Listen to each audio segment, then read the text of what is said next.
Factors including ongoing inflation, high interest rates, and diminishing excess savings are pressurizing consumer confidence this holiday shopping season. Against this uncertain macro backdrop, are consumers still willing and able to spend this year?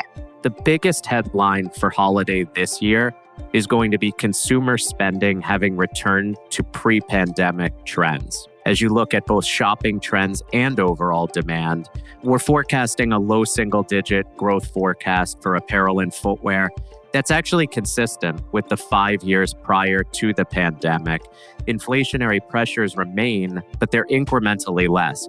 Welcome to Research Recap on JP Morgan's Making Sense podcast channel. I'm Georgina Johanan, Head of European General Retail here at JP Morgan. Today, I'm joined by my US colleague, Matt Voss, Head of Department Stores, Specialty Softlines and Leisure. And we're here to discuss the outlook for holiday shopping. Thanks for being here today, Matt. And I've actually just learned that you've been inducted into the Hall of Fame for Institutional Investor. Congratulations and welcome. Thanks for having me, Georgina. Can you start us off by giving us a quick overview of the consumer spending landscape in the US, please? So to your question on consumer spending in the US, our Chase credit card data actually shows sequential improvement in total consumer spending over the last 3 months, and particularly in November on a 4-year CAGR basis relative to pre-pandemic or 2019. You have growth of 8 to 9% year over year in November. That actually represents the highest spending growth CAGR that we've seen in the past 6 months.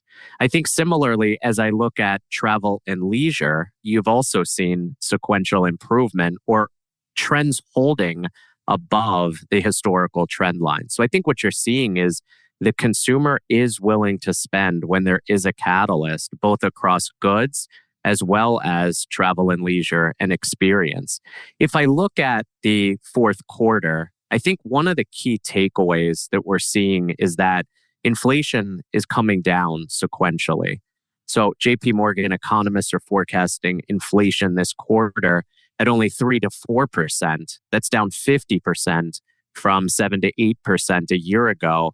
And on the consumer, it's the food inflation of roughly only 3%.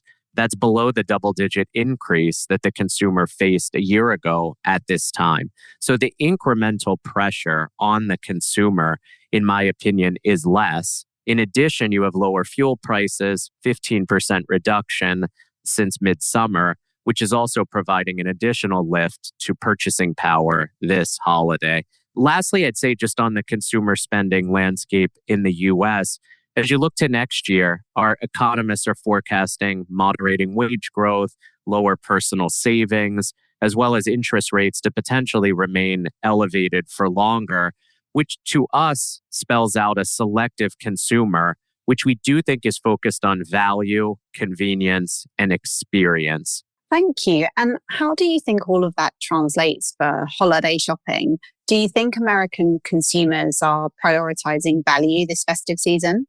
It's a great question. I think the biggest headline for holiday this year is going to be consumer spending having returned to pre-pandemic trends, meaning as you look at both shopping trends and overall demand, we're forecasting a low single-digit growth forecast for apparel and footwear. That's actually consistent with the 5 years prior to the pandemic. That said, I think there are a number of upside opportunities this holiday that we've been publishing on. In fact, I think there's a potential trifecta this year where you had the break of more seasonal weather in November to kick off the holiday season. That's a benefit for foot traffic. And secondly, you're lapping the winter storm Elliott a year ago right into Christmas and the holidays, which really crippled a good portion of the US. As I said before, inflationary pressures remain, but they're incrementally less. Gas prices are down 15% since September alone, and you have a favorable calendar to close out holiday this year. If I take this a step further, I think what really is happening is there's a few catalysts that I think are really bucking the inflation impact this year. The consumer, by our checks and our recent work, really focus on gifting, experience, and at the same time, they are provided the opportunity for value. Across categories, what we're seeing is strength so far this holiday in beauty, as well as branded apparel and footwear. The consumer's focused on quality, and they actually will trade up to purchase key national brands, particularly if they see any type of value, which is really what I think we saw over the Black Friday weekend, Cyber Monday, and continuing through this holiday season, where key brands such as Ralph Lauren, Birkenstock, Nike, Lululemon, you're really seeing the consumer aspire to buy and come out and find the dollars to do it. On behavior, there's no question that value continues to remain paramount. Again, what we've seen is really accelerating traffic trends over the past year at some of the value destinations. So I would say off-price retailers such as TJ Maxx, Ross Stores in the value segment, also at the discounters. And lastly, I would say, as you look across the space, it's that consumer self-purchasing where they're looking for gifts, but they want to buy brands. And I would say, kind of crossing over to our other leisure sector, what you're seeing there is experiential. But at the same time, the value spread is really the cruise lines, where value today relative to land-based alternatives is 30 to 40% cheaper. So I think even across the leisure space, you're seeing this value component that really is top of mind. Thanks, Matt. Really clear and really interesting. I guess just to follow on from that, what do you think in terms of channel mix? How do you think e-commerce is going to be faring versus bricks and mortar into peak? Yeah, I'm glad you asked it, Georgina, because as I was saying before, in terms of the normalization in trends, and I'll go back to the theme that we really were seeing pre-2019 or before the pandemic, what you're seeing this holiday season, and really I think you started to see it this fall, is the return to channel mix exposure similar to 2019 and before, where e-commerce and digital sales are once again outperforming brick and mortar.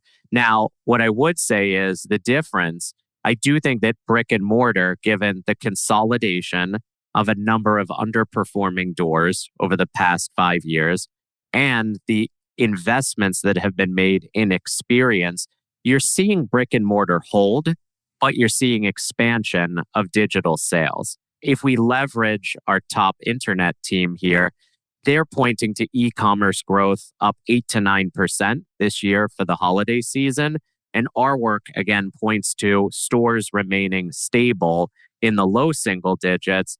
That store work would be commensurate with trends that you were seeing in 2019, really into the pandemic. Similarly, I would say, if you look at some of the early holiday anecdotes and some of our field work, you're hearing of consumers shopping smart this year. They're taking advantage of holiday promotions, but they're searching across channels. Again, going back to what we spoke about before, they're looking to maximize value. So they will search and they will do the pre-work online, but many times they will buy in the store. And on that brick and mortar side, what we're really seeing is mall traffic outpacing off-mall this holiday season. So the consumer is looking for destination and key brands, but at the same time, still focused on value. And maybe with that, I'll turn it over to you, Georgina. As we look at the picture in Europe, what are you seeing from the overall picture and what's the outlook for holiday shopping there? Thanks, Matt. Yeah, I think the picture in Europe is actually a little mixed at the moment. So here in the UK, we've actually seen a real resilience in consumer spending on key categories such as clothing through the whole of 2023 so far. I think this has been supported by low unemployment, but also still some pent-up demand coming through following the pandemic. And you can really see this in the types of categories that people are buying. So formal wear outperforming, event wear outperforming, and actually menswear outperforming women's wear quite markedly recently. But I think what we've also seen is where price increases have come through from the clothing retailers, the reaction in terms of volumes has been less than many people have expected, partly as a result of those factors that I've already mentioned.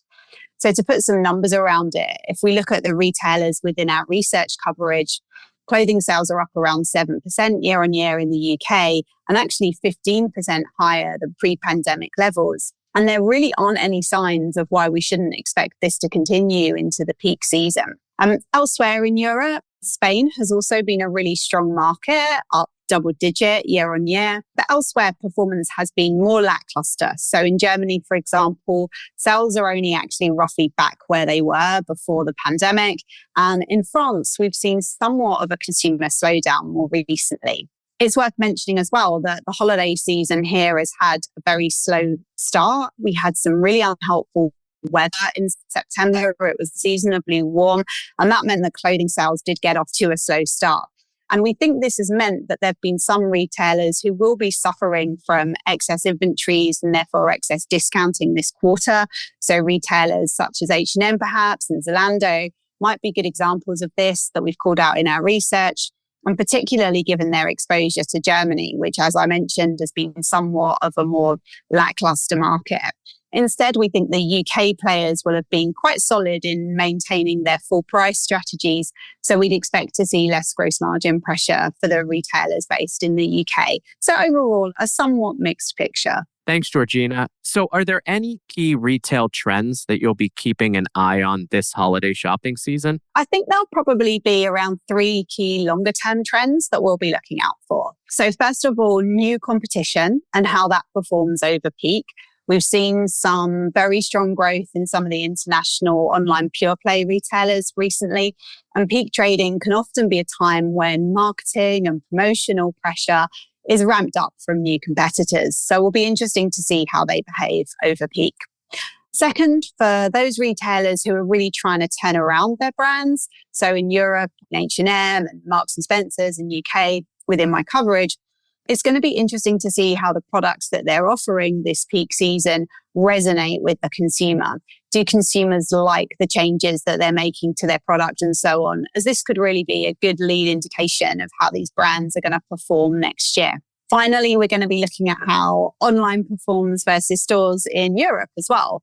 Again, to inform our view of whether that historic structural tailwind that we saw in online growth in clothing can come back, because at the moment, it's something that in Europe, we're actually pretty skeptical on. Great. Thanks for that. Georgina, you've really given us some great points to focus on this holiday season. Thanks, Matt. It's been great talking to you, and thanks for all of your insights. It sounds like we could be actually due for quite a strong peak holiday season in both markets, and look forward to discussing this more in the new year. Thanks for listening to Research Recap. If you've enjoyed this conversation, we hope you'll review, rate, and subscribe to JP Morgan's Making Sense to stay on top of the latest industry news and trends. Available on Apple Podcasts, Spotify, Google Podcasts, and YouTube.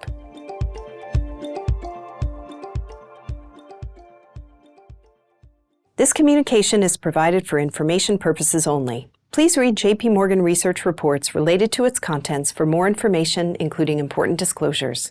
Copyright 2023, JP Morgan Chase & Co., all rights reserved.